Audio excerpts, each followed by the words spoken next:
There are a great many things you haven't got in America, I am told, Miss Worsley. They say you have no ruins and no curiosities. Your English aristocracy supplies with our curiosities, Lady Caroline. As for ruins, we are trying to build up something that will last longer than brick or stone. What is that, dear? Ah, yes, an iron exhibition, is it not? We are trying to build up life, Lady Huntington, on a better, truer, purer basis than life rests on here. This sounds strange to you all, no doubt. How could it sound other than strange?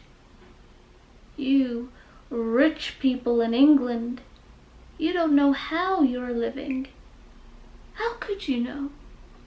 You shut out from your society the gentle and the good. You laugh at the simple and the pure, living as you all do on others and by them. You sneer at self-sacrifice, and if you throw bread to the poor, it is merely to keep them quiet for a season. With all your pomp and wealth and art, you don't know how to live. You don't even know that.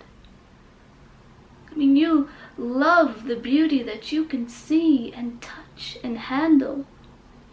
The beauty that you can destroy and do destroy. But of the unseen beauty of life, of the unseen beauty of a higher life, you know nothing.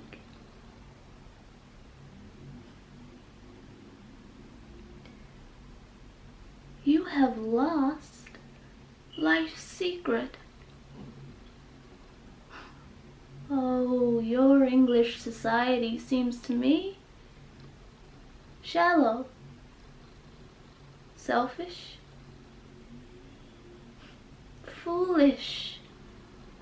It has blinded its eyes and stopped its ears.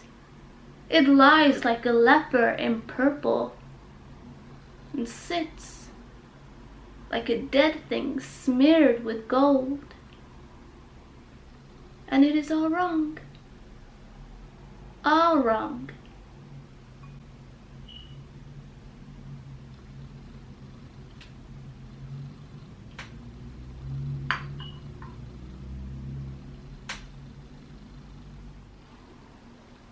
Hiya, thank you so much for taking the time out to watch that video. And I think what we can all take away from that footage is that I am in need of a haircut. I'm joking, but I'm not, because that is actually true. Okay, bad joke. Don't leave, don't leave, don't go, don't go. Look, you can't leave. I've created ambiance, so you're obligated to stay. Smell the candle.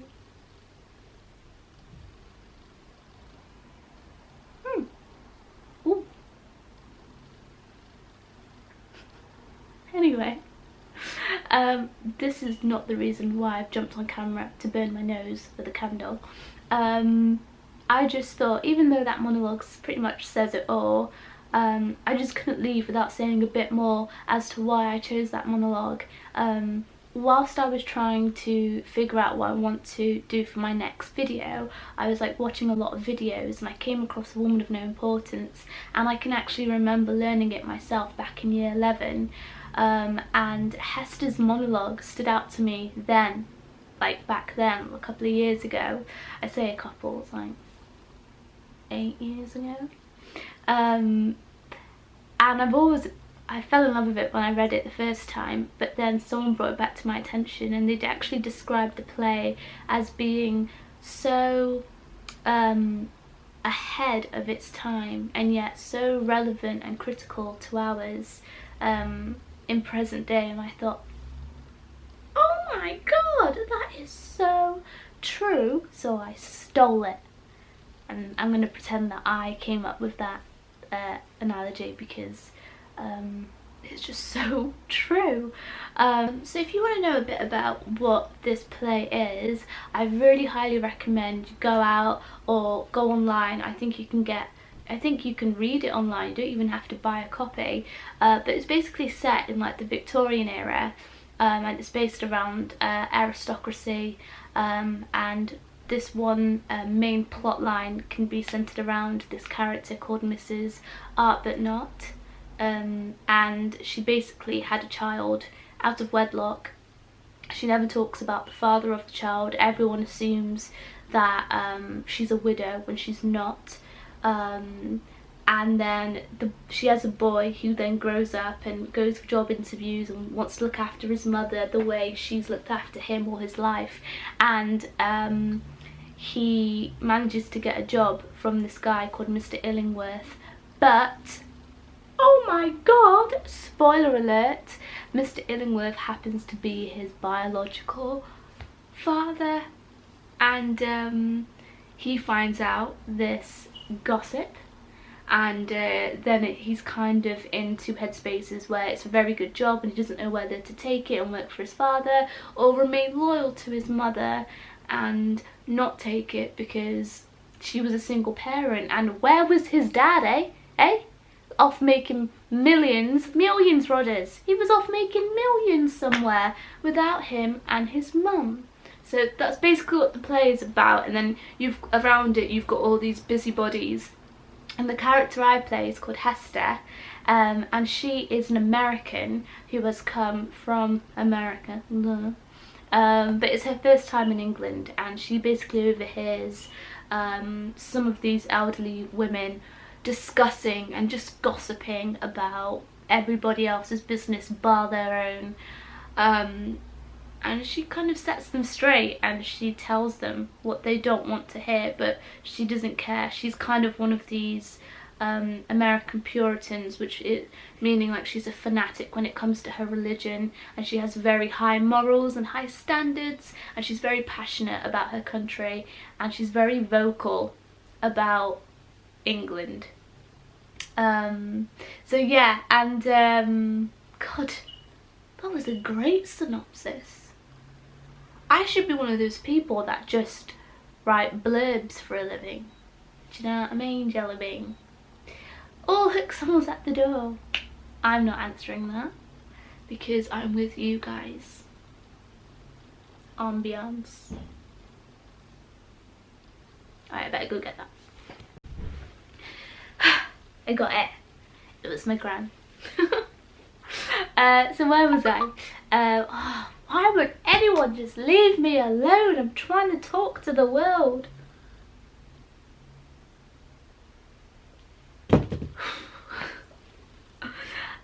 So, for anyone out there who is currently studying A Woman of No Importance, or you're about to, I don't even know if it's actually still on the syllabus, but if it is, and you're just thinking to yourself, I need some critical analysis, and you know what, Spark Notes and Grade Saver are just not cutting it, then have no fear. Grab your pens, grab your paper, grab a coffee, because we're going to be here for a while. I'm joking, we're not. But I can give you some tips.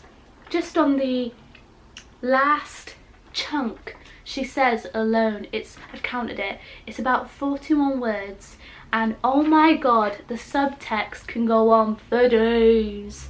You can literally write a whole essay on it. There's so much there, and I'll even read it to you.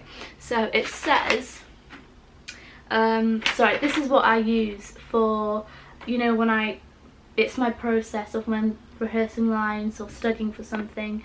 I kind of take it step by step. I research words I don't know because, like, why wouldn't you? But the last sentence she says is, oh, your English society seems to me shallow, selfish, foolish. And then she goes on to say, it has blinded its eyes and stopped its ears. And then she says, it's like a leper in purple, and it sits like a dead thing smeared with gold. It is all wrong. All wrong. Oh my god. So she's basically saying to them, she's saying, your society seems to me Like, if you ask me, if you want my opinion, even if you don't, I'm still gonna give it. Your society, so everything that these women embody, seems to her shallow. It has no depth, or indirectly, you have no depth. Selfish. There's no empathy. You're just all about yourselves. And foolish. You have completely no understanding of the wider world around you. And then she goes on to say, it has blinded its eyes and lost its ears. So she doesn't even refer to it as your society or you. It's an it. She's taken the humanity out of it. She's taken the humanity out of it, and she's referring to it as an it, your society, this thing that you live for. It has blinded its eyes and stopped its ears. So she's personified it. Ooh, getting my language on. She's personified it. And she said, you're walking around blind and deaf, and you're doing it on purpose. And then what she says is, it lies like a leper in purple. Now, leper goes back to like BC, before Christ. She's bringing out Christ on these fools, and she's saying that she's comparing it to a disease. It's a disease. Now, for those of you who don't know, leprosy was this disease back in the day, and I think it still exists in some places. It was like a bacterial infection on your body. Actually, I did my research on this. Yeah, so it's a chronic progressive bacterial infection. It affects the nerves of the extremities, so the skin, the lining of the nose, and the upper respiratory tract. And it can produce skin ulcers, nerve damage, and muscle weakness. And it can cause, this is the big one, severe disfigurement. So she's compared it to this disease, which can be shown on the exterior. It stains your skin, and it can cause it to disfigure. So she's basically saying to everyone, we've established that your society has no interior. There's nothing on the inside. There has no life. You guys have no life, no humanity. And the thing that you care about the most, which is the things that you can see and touch and handle, on the exterior, I can see it, and guess what? It does not look pretty. Okay, it is stained, and I can see it for what it truly is, and what you guys truly are. And then, oh, the piece de resistance, the cheddar cheese on the pasta, the icing on the cake, the ketchup on the hot dog. She says, it sits like a dead thing smeared in gold. Oh no, she didn't. But she did. She's basically saying, you guys are dead inside. You have nothing that matters. All you care about is gold, and that's fine, you can have it. But you have no life, and you don't know what life is. You sit there in your materials and in your gold. But other than that, there's nothing going on. And then she says, it is all wrong. All wrong. And do you know, most of the time when you when you're winning the arguments, and you're in your shower and you're winning all the arguments you're raising 99% of the time, and you wish you could just know what to say when you're in a situation where you just want to like kill everyone with your intellect, but you can't. So then you go away and you think of stuff and you think, oh, why didn't I say that? Sometimes when people are saying stuff and they get scared and they just get further and further away as they're saying it, and then they just walk off. I wanted to kind of make sure, after she had said what she had said, she remained where she was drinking their tea in their society, knowing that she is nothing like them, and yet she is interacting with them, and she's kind of proving her point, like, you don't care about any of these things, but I'm these things, and if I can associate with you, so can everyone else. So why don't you just open the doors, eh? And let everyone live in. Heal the world, make it a better place. Anyway, I'm rambling on a bit too much, but that's the reason why I wanted to do that monologue. I just thought it was an amazing piece to do, so relevant to today, you know. And yeah, I hope you enjoyed it. Take care, guys. Have a lovely week. Oh, well, it's Friday, so have a lovely weekend. Even better. Right, bye, guys.